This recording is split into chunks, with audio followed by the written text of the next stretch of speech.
ग्रामीण विकास विभाग की 12,346 करोड़ से अधिक की अनुदान मांग को सदन से मंजूरी।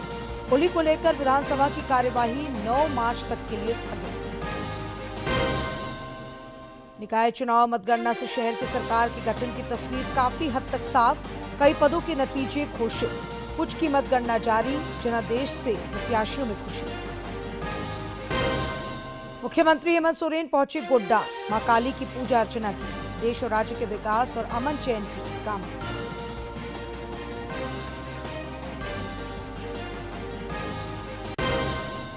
और रंगोत्सव को लेकर बाजार में रौनक, माननीयों पर भी चढ़ा होली का रंग। खूब बरसे फूल। रांची प्रेस क्लब परिसर में बसंत मेला का आयोजन।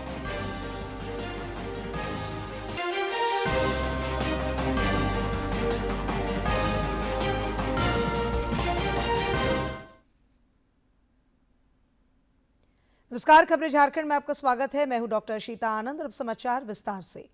प्रधानमंत्री नरेंद्र मोदी ने विकसित भारत के लिए प्रौद्योगिकी सुधार और वित्त विषय पर बजट उपरांत वेबिनार को आज संबोधित किया। इस दौरान उन्होंने रिफॉर्म एक्सप्रेस की चर्चा करते हुए कहा कि सरकार ने प्रक्रियाओं को सरल बनाने, सुगम व्यापार और प्रौद्योगिकी आधारित सुशासन पर जोर दिया है, जिससे देश में विकास की रफ्तार बढ़ी है।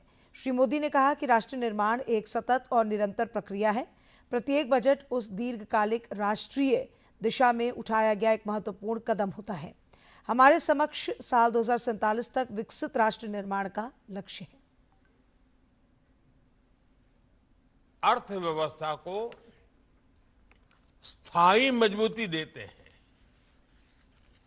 और सबसे महत्वपूर्ण बात यह है कि किसी भी बजट को अलग थलग स्टैंड अलोन करके नहीं देखा जाना चाहिए। नेशन बिल्डिंग, राष्ट्र निर्माण, यह एक निरंतर प्रक्रिया होती है। हर बजट एक बड़े लक्ष्य की ओर बढ़ने का एक चरण होता है और हमारे सामने वो बड़ा लक्ष्य है साल 2047 2047 तक विकसित भारत का निर्माण। हर रिफॉर्म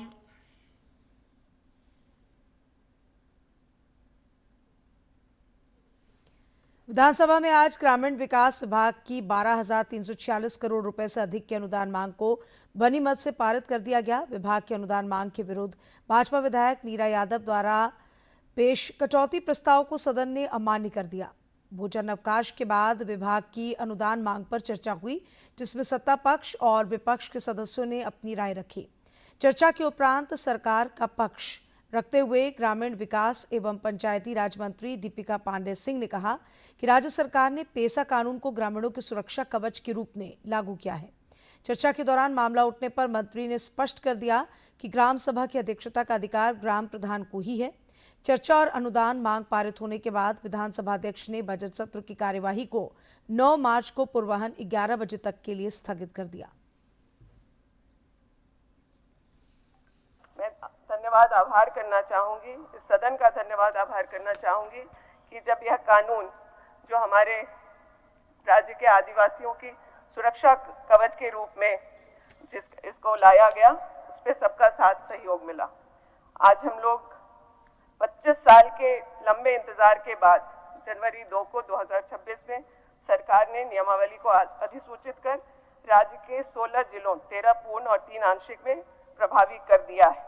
आज हम ऐसे कानून पर चर्चा कर रहे हैं जो हमारे झारखंड के जल, जंगल और जमीन की रक्षा का असली कवच है। पेसा यानी पंचायत अनुसूचित क्षेत्रों में विस्तार अधिनियम 1996, इसको कांग्रेस की सरकार ने लाने का काम किया था, लेकिन झारखंड में 25 साल के इंतजार के बाद यह पूर्ण हो पाया है। यह कानून मात्र नियमों का पुलिंदा नहीं, बल्कि यह ग्राम सभा को गांव का असली मालिक बनाता है। ये सत्ता के विकेंद्रीकरण का वह माध्यम है जहां दिल्ली या रांची से नहीं बल्कि गांव की चौपाल, ग्राम सभा से विकास के निर्णय लिए जाएंगे।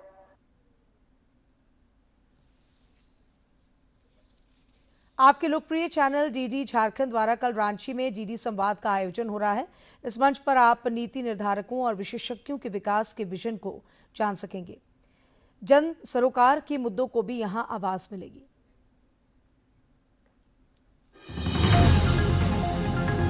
झारखंड के 25 वर्ष, राज्य ने हासिल किए कई मुकाम, राज्य उदय से युवा होने का सफर, नीति निर्माताओं से लेकर विशेषज्ञों की राय और जनता के सवाल।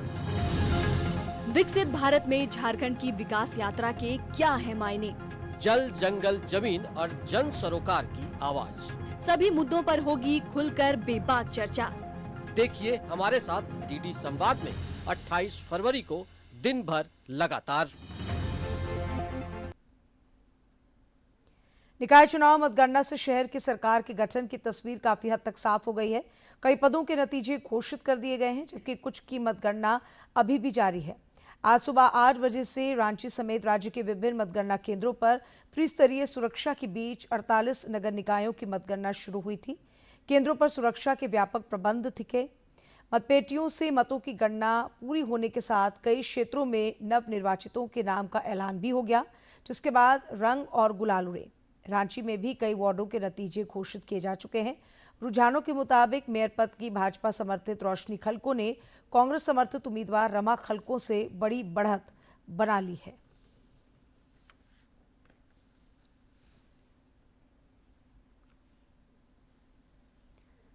दुमका नगर परिषद और बासुकीनाथ नगर पंचायत चुनाव की भी मतगणना चल रही है। कई वार्डों के नतीजे घोषित कर दिए गए हैं, जिसके बाद उप राजधानी में शहर की सरकार के गठन का मार्ग स्पष्ट होता दिख रहा है। त्रिस्तरीय सुरक्षा व्यवस्था के बीच दुमका इंजीनियरिंग कॉलेज में मतगणना आज सवेरे 8 बजे से शुरू हुई। बारी बारी से मतपेटियों से जनता के जनादेश का पता चलता गया।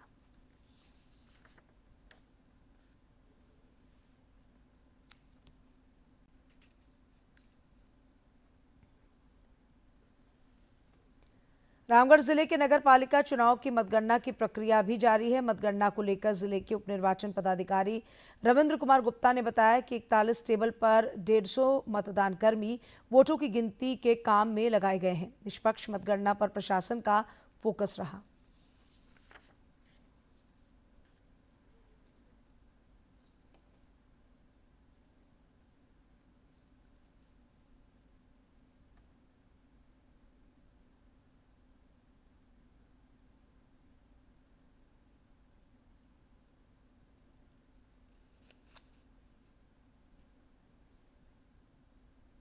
हम लोग 8 बजे प्रारंभ कर दिए थे। पहला राउंड की काउंटिंग हम लोग खत्म हो चुकी है और जो उम्मीदवार जीत रहे हैं उनको साथ साथ में हम लोग प्रमाण पत्र भी उपलब्ध करा रहे हैं। सेकेंड राउंड के लिए बक्सा सभी मतपेटिकाएँ हॉल पे पहुंच गई है। सेकेंड राउंड का अभी की काउंटिंग शुरू हो रही है और सभी हम लोग का प्रयास रहेगा कि हम लोग शाम से पहले तक 8 बजे रात्रि से पहले तक रामगढ़ नगर परिषद का संपूर्ण मतगणना हम लोग समाप्त कर लें।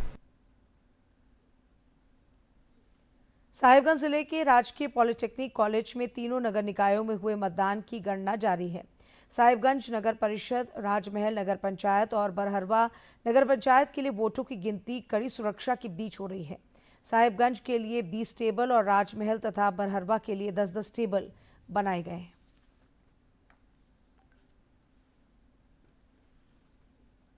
गोड्डा में भी आज निकाय चुनाव के सिलसिले में वोटों की गिनती हुई। नगर पालिका अध्यक्ष पद पर सुशील रमानी विजयी घोषित किए गए हैं। वार्डों के नतीजे भी सामने आ चुके हैं। महागामा नगर पंचायत अध्यक्ष पद पर भाजपा समर्थित प्रबोध सोरेन ने अपने निकटतम प्रतिद्वंदी राकेश सोरेन को हराया। मतगणना पूर्ण होने के उपरांत संबंधित निर्वाची पदाधिकारी द्वारा विजयी प्रत्याशियों को प्रमाण पत्र दिए गए।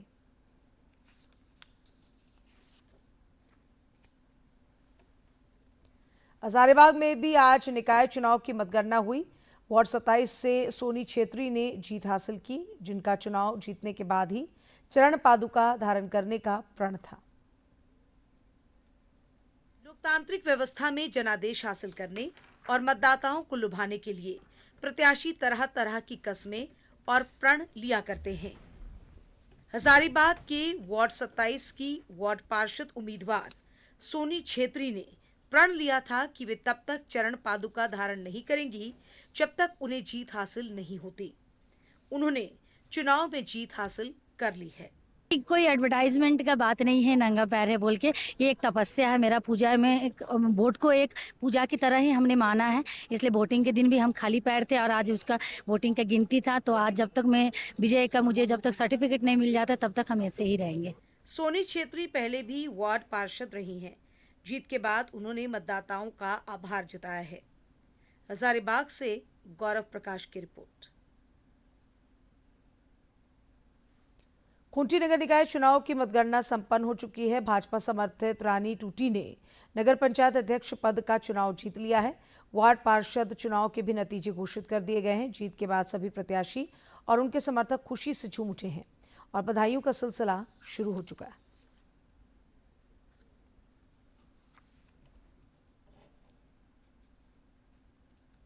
मुख्यमंत्री हेमंत सोरेन आज गोड्डा पहुंचे। उन्होंने अपनी पत्नी एवं विधायक कल्पना सोरेन के साथ पुड़ैया हाट में मां काली की पूजा अर्चना की। इस दौरान उन्होंने माता का आशीर्वाद लेकर राज्य की सुख समृद्धि और अमन चैन की कामना की।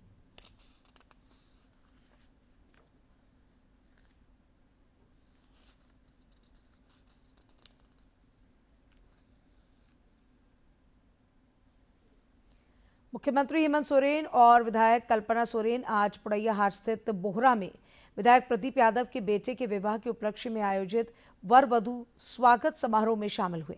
उन्होंने नव दंपत्ति को सुखद एवं खुशहाल दाम्पत्य जीवन के लिए शुभकामनाएं और आशीर्वाद दिया।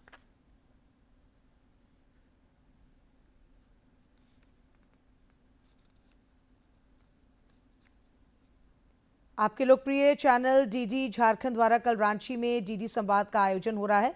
इस मंच पर आप नीति निर्धारकों और विशेषज्ञों के विकास के विजन को जान सकेंगे। जन सरोकार के मुद्दों को भी यहां आवाज मिलेगी।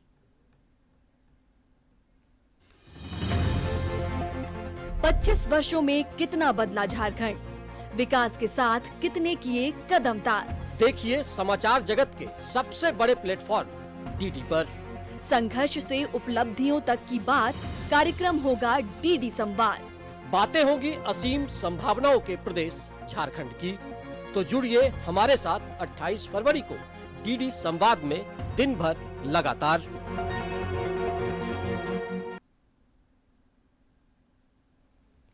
रंगों का त्योहार होली करीब है और राजधानी रांची होली के रंग में रंग चुकी है। बाजार में गुलाल, रंग बिरंगी पिचकारियां और आकर्षक मुखौटों की दुकानें सज गई हैं। लोग अपने परिवार के साथ जमकर खरीदारी कर रहे हैं। रांची के बाजार में होली की रौनक देखते ही बन रही है। दुकानदारों की माने तो इस बार ग्राहकों की पसंद बदली है और वे नई वैरायटी की ओर आकर्षित हो रहे हैं। विशेष रूप से 3D मुखौटे, हर्बल रंग, विभिन्न डिजाइन वाली पिचकारियां और विग बच्चों को खूब लुभा रहे हैं। होली का सामान हम लोग बेचते हैं अपर बाजार में और बहुत सारे डिमांड भी है वाटर गन का और पिचकारी, हर्बल कलर हो गया, गुलाल, ये सब का बच्चे लोग का बहुत मुखौटा का डिमांड है, ये सब का हर्बल का। सुरक्षा और स्वास्थ्य के प्रति जागरूकता का असर खरीदारी पर भी साफ दिख रहा है। बाजार में खरीदारी कर रहे लोग इस बात का विशेष ध्यान रख रहे हैं कि रंग उनकी त्वचा को नुकसान ना पहुंचाए। होली का यह बाजार न केवल व्यापारियों के चेहरे पर मुस्कान लाया है, बल्कि आम लोगों में भी त्योहार को लेकर भारी उत्साह भर गया है। उम्मीद है कि रंगों का ये त्योहार रांची वासियों के जीवन में खुशियों के नए रंग भरेगा। डीडी न्यूज के लिए रांची से सरिता की रिपोर्ट। माननीय भी आज विधानसभा परिसर में रंगोत्सव होली के रंग में रंगे दिखे। इस दौरान फूलों की होली खेली गई। मुख्यमंत्री हेमंत सोरेन और विधानसभा अध्यक्ष रविंद्रनाथ महतो समेत मंत्रियों और विधायकों ने रंगोत्सव की एक दूसरे को अग्रिम बधाई और शुभकामनाएं दी।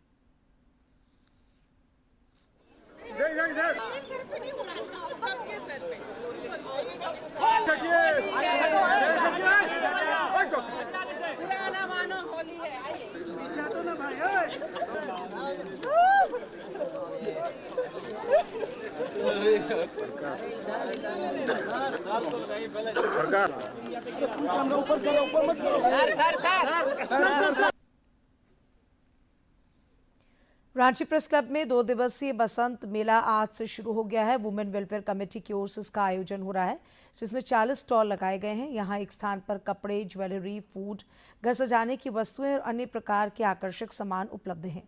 मेले में खरीदारी के साथ साथ स्वादिष्ट व्यंजनों का भी विशेष इंतजाम किया गया है।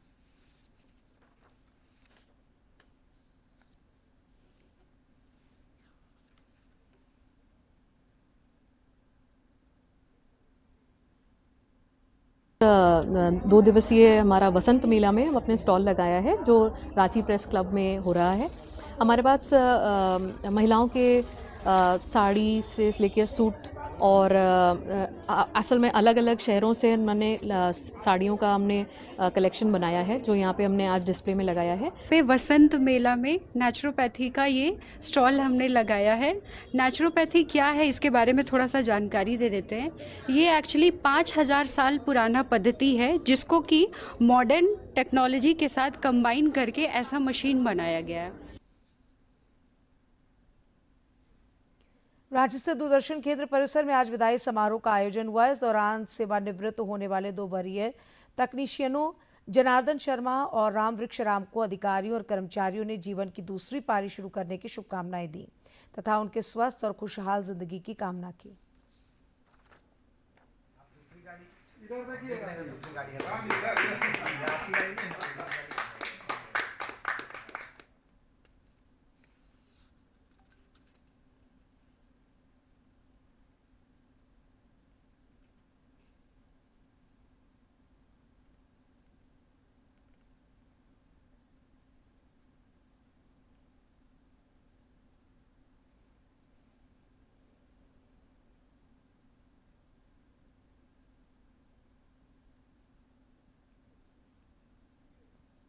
और अब बात मौसम की। सूर्य की तेज तपिश से राज्य भर में पारा ऊपर की ओर चढ़ता दिख रहा है। कई जिलों में अधिकतम तापमान सामान्य से अधिक चल रहा है।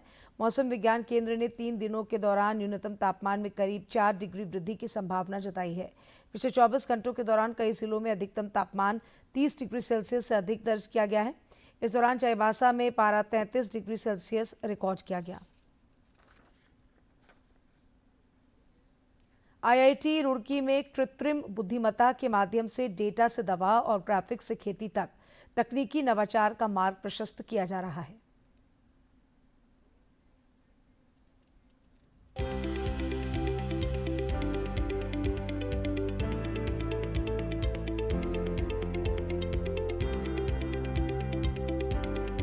आर्टिफिशियल इंटेलिजेंस यानी वो तकनीक जो भविष्य की दुनिया को आकार दे रही है, और इस भविष्य को गढ़ने में जुटा है आईआईटी रुड़की। यहाँ एआई सिर्फ किताबों तक सीमित नहीं, बल्कि रिसर्च लैब, ग्राफिक्स स्टूडियो और यहाँ तक कि खेतों तक भी पहुँच चुका है। आईआईटी रुड़की के Mehta family school of data science and AI में रिसर्चर अत्याधुनिक मशीन लर्निंग मॉडल्स पर काम कर रहे हैं, जिनका लक्ष्य हेल्थ, क्लाइमेट और इंडस्ट्री जैसे क्षेत्रों में एआई आधारित समाधान तैयार करना है।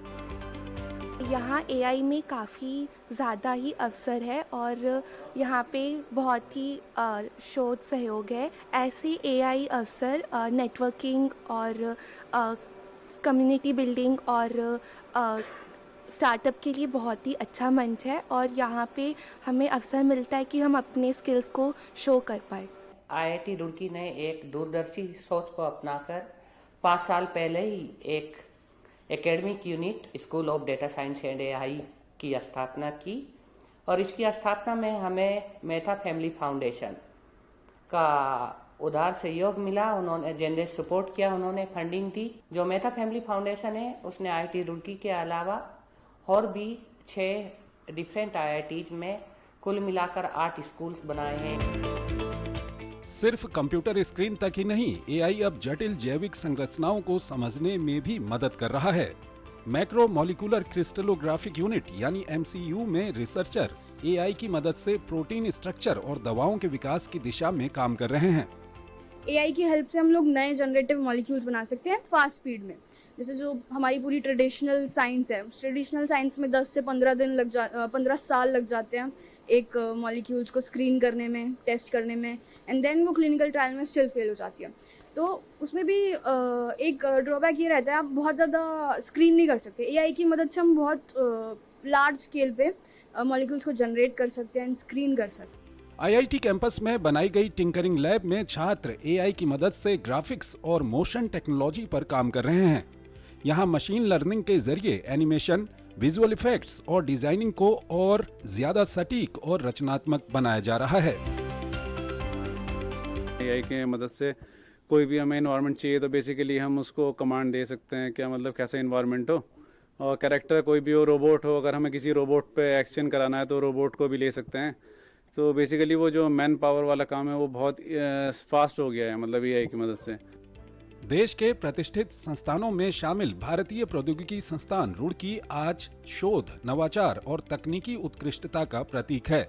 आईआईटी रुड़की के छात्र एआई आधारित मॉडल विकसित कर रहे हैं जो फसल की सेहत, मिट्टी की गुणवत्ता और मौसम के पैटर्न का विश्लेषण कर किसानों को सटीक सलाह दे रहे हैं। डेटा से लेकर दवा तक, ग्राफिक्स से लेकर खेती तक, आईआईटी रुड़की में आर्टिफिशियल इंटेलिजेंस का ये विस्तार बताता है कि भविष्य की तकनीक अब वर्तमान का हिस्सा बन चुकी है। देवभूमि की धरती पर तैयार हो रहे ये नवाचार आने वाले समय में देश और दुनिया को नई दिशा देंगे, इसमें कोई दो राय नहीं। Bureau report, DD news. Doordarshan Jharkhand पर पल पल की खबरों से जुड़े रहने के लिए आप हमारे social media platform x, Facebook, Instagram और यूट्यूब से जुड़ सकते हैं, क्योंकि खबरों से जितना बाखबर रहना जरूरी है उससे ज़्यादा ज़रूरी है सटीक, संतुलित और निष्पक्ष समाचार। हमारा एक्स हैंडल है @DD News Jharkhand, Facebook page है DD News झारखंड और इंस्टाग्राम अकाउंट है DD News झारखंड। आप हमें YouTube channel Jharkhand DD News पर भी देख और सुन सकते हैं।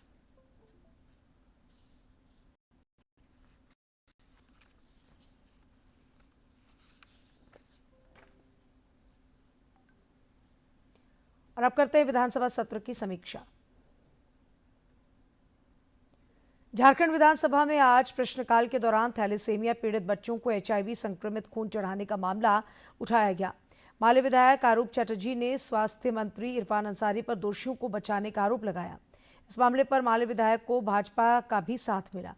विधायक आरूप चटर्जी ने कहा कि चाईबासा में थैलेसीमिया पीड़ित 5 बच्चों को HIV संक्रमित खून चढ़ाने से HIV हो गया है। इसके जवाब में स्वास्थ्य मंत्री इरफान अंसारी ने कहा कि ये मामला सरकार के संज्ञान में है और दोषियों पर सख्त कार्रवाई की जाएगी। जहां तक पीड़ित बच्चों को मदद करने की बात है तो सरकार की ओर से पीड़ितों को 2-2 लाख रुपए दिए गए हैं। कांग्रेस विधायक राजेश कच्छप ने अधिकारियों के पदस्थापना को लेकर अपनी ही सरकार को कटघरे में खड़ा किया। उन्होंने कहा कि राज्य के 39 अंचलों में अंचलाधिकारी के पद रिक्त हैं, वहीं दूसरी ओर अंचलाधिकारी रैंक के 72 अधिकारी मुख्यालय में बैठकर वेतन ले रहे हैं। एसडीओ और अन्य उच्च पदों पर प्रोन्नति प्राप्त अधिकारियों से अंचलाधिकारी तथा अन्य कनिष्ठ पदों का कार्य लिया जा रहा है। सरकार की ओर से जवाब देते हुए प्रभारी मंत्री दीपक बिरुवा ने कहा कि अधिकारियों की कमी के कारण ऐसी व्यवस्था करनी पड़ रही है। उन्होंने स्पष्ट किया कि आवश्यकता के चलते प्रोन्नति प्राप्त अधिकारियों से निचले पदों का कार्य लिया जा रहा है। मंत्री ने आश्वासन दिया कि जैसे ही अधिकारियों की कमी दूर होगी, प्रोन्नति प्राप्त अधिकारियों को उनके समकक्ष पदों पर पदस्थापित कर दिया जाएगा।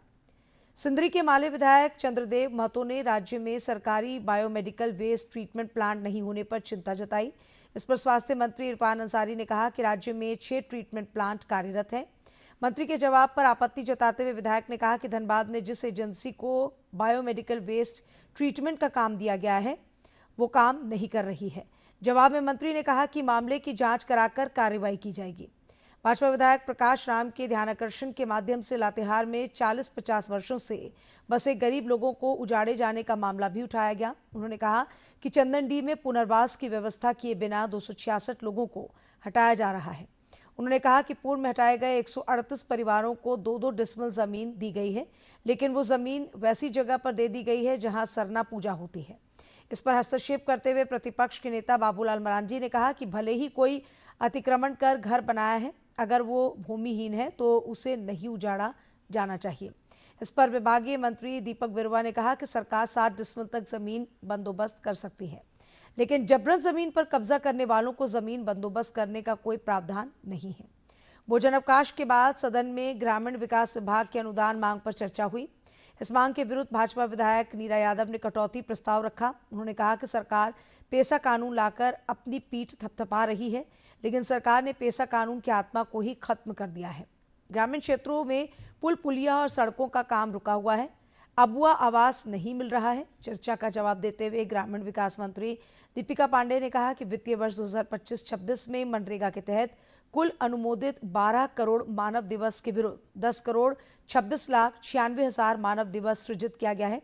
सरकार ने अबुआ आवास योजना के अंतर्गत वर्ष 2024-25 तक के लिए निर्धारित 6,50,000 के विरुद्ध अब तक कुल 6,33,106 आवासों के निर्माण की स्वीकृति दी है, जिसमें 1,88,849 आवास पूर्ण हो चुके हैं। उन्होंने कहा कि अलग राज्य बनने के 25 वर्षों के बाद भी झारखंड में पेसा एक्ट लागू नहीं हुआ था।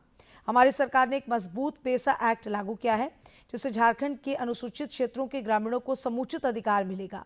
सदन में चर्चा के बाद ग्रामीण विकास विभाग की 12,396 करोड़ 89 लाख रुपए से अधिक की अनुदान मांग को ध्वनि मत से पारित किया गया। और अंत में मुख्य समाचार एक बार फिर। ग्रामीण विकास विभाग की 12,346 करोड़ से अधिक के अनुदान मांग को सदन में मंजूरी। होली को लेकर विधानसभा की कार्यवाही 9 मार्च तक के लिए स्थगित। निकाय चुनाव मतगणना से शहर की सरकार के गठन की तस्वीर काफी हद तक साफ। कई पदों के नतीजे घोषित, कुछ की मतगणना जारी। जनादेश से प्रत्याशियों में खुशी। मुख्यमंत्री हेमंत सोरेन पहुंचे गोड्डा। मां काली की पूजा अर्चना की। देश और राज्य के विकास और अमन चैन की कामना।